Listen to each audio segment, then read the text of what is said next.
araw sa inyong lahat. Ako si Dian Antigua. At ako naman si Kailem Caballero. Ngayong araw ay may interview tayo. Tara, samahan nyo kami. So ito ang tanong namin.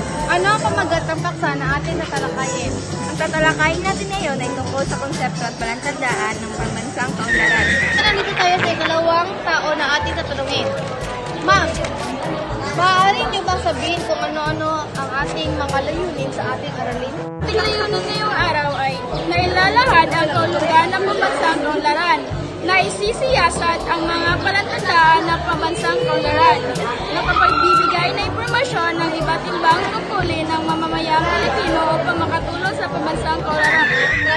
Po tayo ng lugaw ay ng kanin. Naubusan po tayo ng kalan kaya nagluto tayo ng gasol. Nagluto tayo ng sinaing na lugaw. Nagluto tayo ng kanin pero dinagdagan ng tubig kaya nalugaw guys. Kaya ito, ang daming tubig na basa. Ito na yung lugaw. Ay yung kanin. Ngayon ay mag-ano muna tayo ng commercial.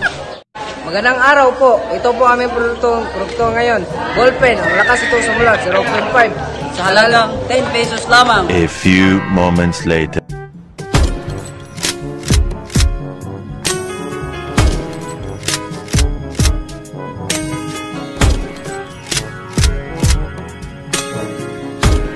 So, ngayon naman ay nandito tayo sa ikatalo na tao.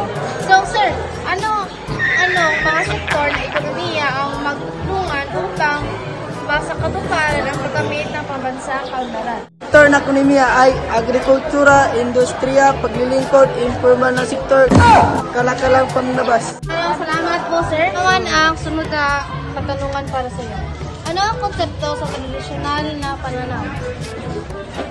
Tradisyonal na pananaw, binibigyang diin ang pag-unlad at pagtatamo ng pagtuloy sa pagtaas ng kita ng sa gayon ay mas mabilis na maparami ang bansa ang mga produkto kaysa sa bilis ng paglaki ng populasyon nito.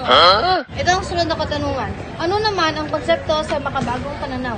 Sa makabagong pananaw ng pag-unlad, sinasaad na mga pag-unlad ay dapat na kumatawan sa malawakang pagbabago sa buong sistema ng panlipunan. Isa sa tinutukoy dito ang paggamit ng makabagong teknolohiya. Tama na imong biro eh.